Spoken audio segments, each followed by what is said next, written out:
We begin right now with exclusive information on the latest in the Diddy investigation.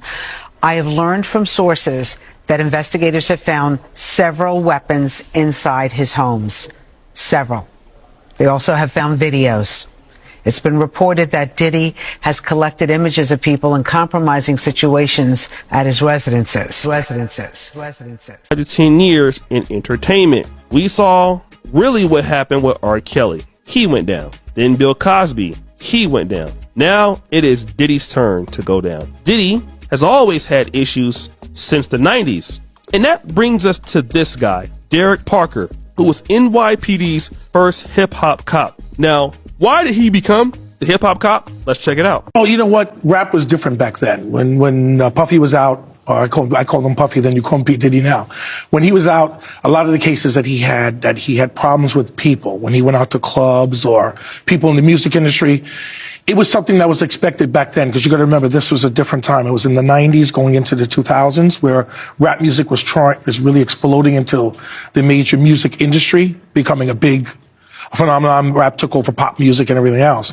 What happened, like I said, P. Diddy he was involved in a lot of stuff. So I got called because I had created this hip hop squad. The chief and the commissioner wanted somebody to deal who was knowledgeable of the violent acts in the rap community. They didn't understand that there were so many problems in this rap community with rappers being perpetrators, being victims, and things such as that. So they wanted me to create a unit to deal with them. So I had to be out at night, at bars, at clubs, at concerts, and things like that. Not putting cases on them or following them, but to look out to make sure that there was no violence, or how I could try to quell the violence in this community.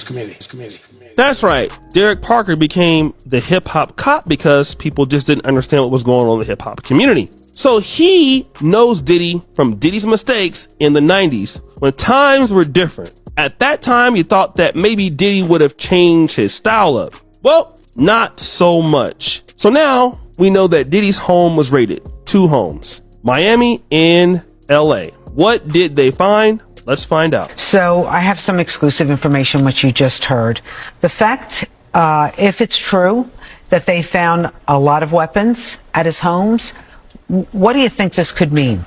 Well, what happens here is that the federal government started a case with him. Apparently the search warrant that had his houses in Miami and LA was pre-planned already. They knew they were going to do that. So they have a much bigger case.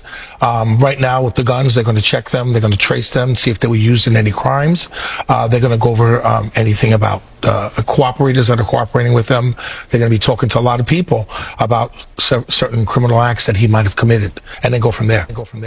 We know they found a lot of guns, a lot of drugs. But what else did they find? And what about the videos? Well, they're going to sift through those videos. They're going to look at them and then see if there's any criminality on those videos, and then they'll go from there.